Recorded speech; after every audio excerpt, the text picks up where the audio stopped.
Chelsea fans, after that embarrassing 3-1 defeat to Man City last Saturday, we now shift our attention to the Premier League. Chelsea host West Ham Monday the 3rd of February, 8 PM kickoff at Stamford Bridge, and changes need to be made. We have had a week's rest to get prepared for this West Ham game on Monday, and massive changes need to be made by Enzo Maresca. So in this video, I'm going over 3 changes that Enzo Maresca needs to make for Chelsea versus West Ham. Not only that, I'm also going to be going over the latest Chelsea news and predicting the Chelsea starting 11. Did you know that 90% of the people watching this video right now are currently not subscribed to the channel? So make sure you leave a like and subscribe if you're a Chelsea fan who enjoys Chelsea content. Make sure you join the community and let's get into the video. So let's start with the latest Chelsea news. Duncan Castles has reported that João Felix wants to leave Chelsea due to a lack of playing time. He has been offered to Milan, but Milan remains unconvinced. Felix also has an offer from another leading European club, which could come into play. Villa now has the money to do the deal. It's also been reported that Chelsea have made inquiries for Brighton about Carlos Balaba and Jorginho Rutter. Jay Percy has reported that Chelsea dropped interest in Duran after carrying out checks on his temperament and character.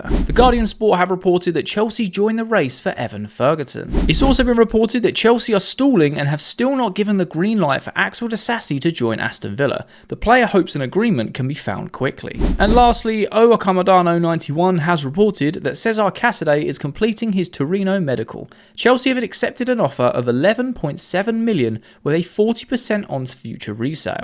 Well, let's be honest, Chelsea fans, this January transfer window has been absolute hot garbage. João Felix signed 6 months ago, and there's already talks of him potentially leaving in this window, and Aston Villa are very keen to get him done. Axel Disasi is a horrible football player and is still in a Chelsea shirt, and we are somehow blocking his move to go away to Aston Villa, which makes literally no sense. Cesar Casadei has finally been given the green light to leave the club, and this is something that's been ongoing since the very first day of the January transfer window. 11.7 million is a fair fee for him, and we also get a 40% sell-on fee, so that's a really good deal in our eyes, but a lot of people are going to be sad that we're letting Casadei go on a permanent. And all of a sudden, we are linked to 3 more Brighton players. Please, someone make it make sense. Why are these sporting directors convincing the board and all the owners that we need to go for Brighton players?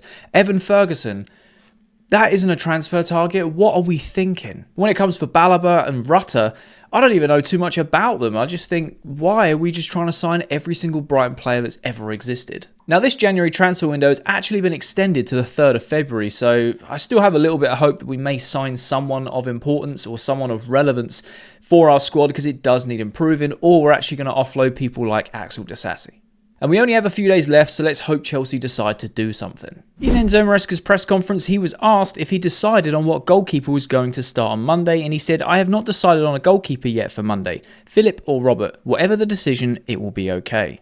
Maresca was also asked about recalling Kepa, and he said no, absolutely not. Enzo Maresca was also asked about Jorgensen's stance, in which he said, "I don't think so. The first time I spoke to Philip in July, I made it very clear that the #1 choice was Robert. We have 2 good goalkeepers, so we can make some different decisions. It doesn't mean that Robert can make mistakes every game and stay in goal." And Maresca was finally asked about injury news, and he said no, they're exactly the same as the last one. Romeo is out, Wes is out, Benoit is out, and the rest are okay. I really like how Enzo Maresca handles himself in press conferences. I do think he is very good at it. And what he is actually saying, if you read between the lines, is Jorgensen is going to start on Monday because he's a good keeper, and Sanchez has been in atrocious form. The injury news is a good one. It means it stayed the same. Obviously, we would like it to improve where we have no players injured. But at the same time, Romeo Lavia, we know, struggles with sustaining fitness. Benoit Badiashile and Wesley have long-term injuries. No extra players are being added to that list, which gives us a little bit more selection for Monday night's game. So that's it for all the latest Chelsea news. Let's get into predicting this starting 11. So when it comes to the West Ham game, I personally feel like Enzo Maresca should be making at least 3 changes. And I'm going to talk about it. Most of them are in the lineup, to be fair. I feel like with the way that Potter is setting up West Ham, they're very aggressive, very forward-facing, always looking to press. And I feel like Chelsea can capitalise on the counter-attack. So I've gone for the 4-1-4-1 system because, of course, we can still revert to that 2 holding midfield when we need to. But, when we attack is essentially what we look like anyway.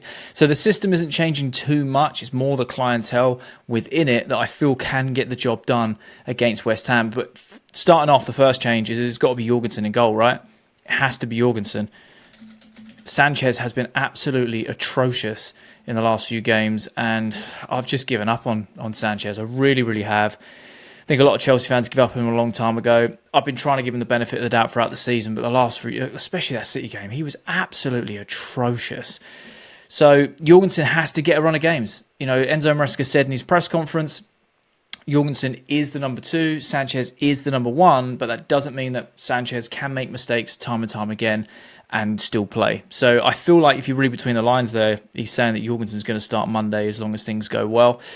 Moving on to left back, we're going to have Cucurella. Obviously, Cucurella has to start if he's fit, ready and available.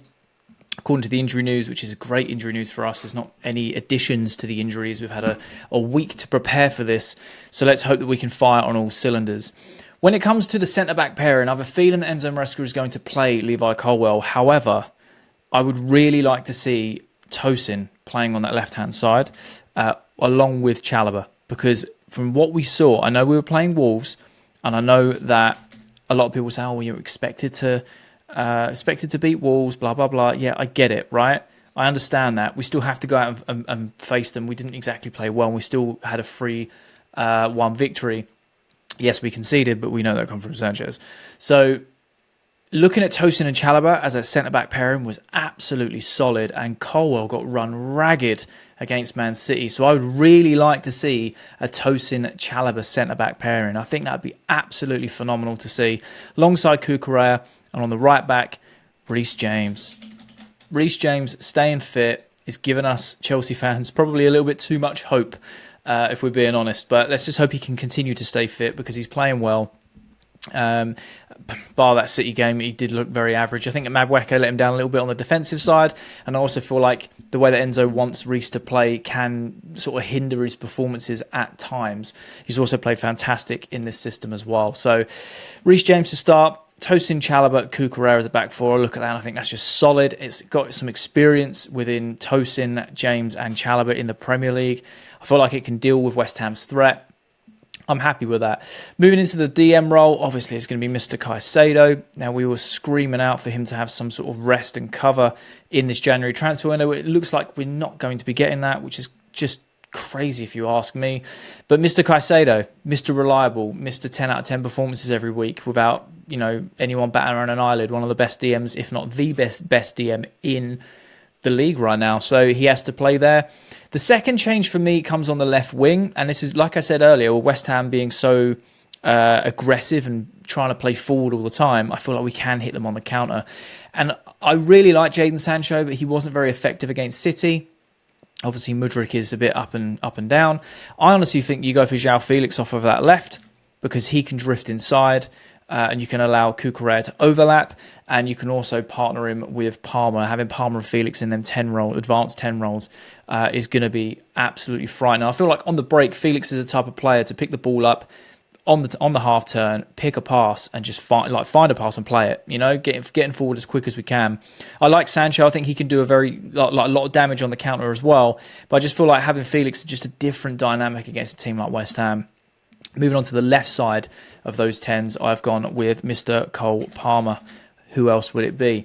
This guy needs to pick up a bit of form as well. I think it's Chelsea fans as a whole, we don't give him enough slack when it's needed. He's not been performing great. He didn't have a great game against City. We also know that he is Mr. Magic, right? Everything comes through him. So, there are teams that will constantly block him out of the game, double up, triple up on him so he can't create anything special. And we're kind of relying on that magic from him to try and get us out of a rut. And I feel like having someone like João Felix there as well, like I said, Cucurella can overlap. Felix can also track back. He doesn't mind doing the dirty work. I feel like that can work really well as that little trio on that side. And then partnering Palmer as the second 10, really, who will actually be dropping back with defensively and pushing forward within the attack, is Enzo Fernandez. I really like Enzo Fernandez when he has space and time. And I feel like if you're going to have a player like Felix and Palmer on the left side, centre to left side, mixed in there, Enzo's just going to be free all the time in them pockets, defensively and offensively. And I feel like he can really do some damage and pick some creative passes. And as long as we can finish our chances, we should win this game 3 or 4-0. I mean, you know, especially if West Ham are going to be playing so offensively and so aggressively, there's going to be opportunities to open up their back line time and time again. So we just need to exploit it. And I feel like those three in that position, I think they're going to have a field day as long as we turn up and actually play with press and intensity. I think it should be a good game. Moving on to the right-hand side, Noni Madueke scored 2 goals in 2 games, regardless of their tap-ins or not. I know people hate to hear that because there is an agenda against Noni Madueke. I understand he's frustrating to watch. Don't get me wrong. He is very frustrating to watch. But I do like him. I think he's one of our best wingers. You know, he's very traditional, high and wide, beat your man, get in the box, try and create something. Sometimes it comes off, sometimes it doesn't. People say he's too selfish, but at the same time, he's got 2 goals in 2 games for being in the right place at the right time to finish off chances that we have not been finishing off. So you have to give him props for that. After the goal against Man City, after that first 15 minutes, just like everyone else, he dropped off and switched off, and it was just very passive. You could make an argument for Pedro Neto, again, being on that counter-attack, but using that explosive pace getting down the right-hand side. A lot of people prefer Neto on the right-hand side over Noni, but I have a feeling that Enzo is going to start Madueke. And I don't think that's a bad thing. I don't think that's a bad thing at all. We know what Madueke can do.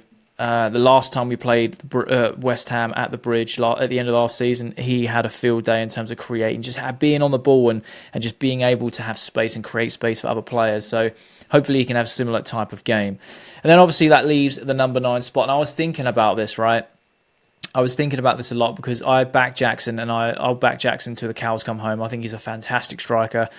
I think he's going for a dip in form, and obviously he is very wasteful with his chances.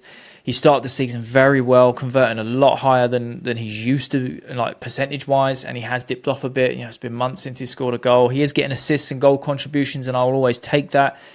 Do you play Nkunku? I personally say no, because he doesn't offer anything up front. No press, no nothing. He's very lethargic, very passive. He plays better as a 10. And if you're playing Nkunku and you've got Palmer, Enzo and Felix there, you're basically playing 4 10s, right? It makes no sense.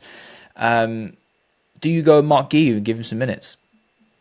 I would give him some minutes, but I wouldn't start him. I would give him a good chunk of the second half to really impress and impose himself on the game if Jackson doesn't pick anything up. I think it's not last chance saloon for Jackson, but you know, patience is wearing very, very thin with him for a lot of people who have been backing him, you know, and seeing the long-term vision with him. So I'm going to stick with Jackson up front, at least to start. If not, I would not be mad to see Mark Guiu at all. I think he does deserve a run out. I don't think Nkunku is as effective as a 9. Could see Nkunku playing as a 10, but again, with all this January transfer stuff, same with Felix, really. That's probably me clutching at straws. I'd like to see him start on the left. I think it would be very, very good on the counter. I think he's a very creative player, creates a lot of chances.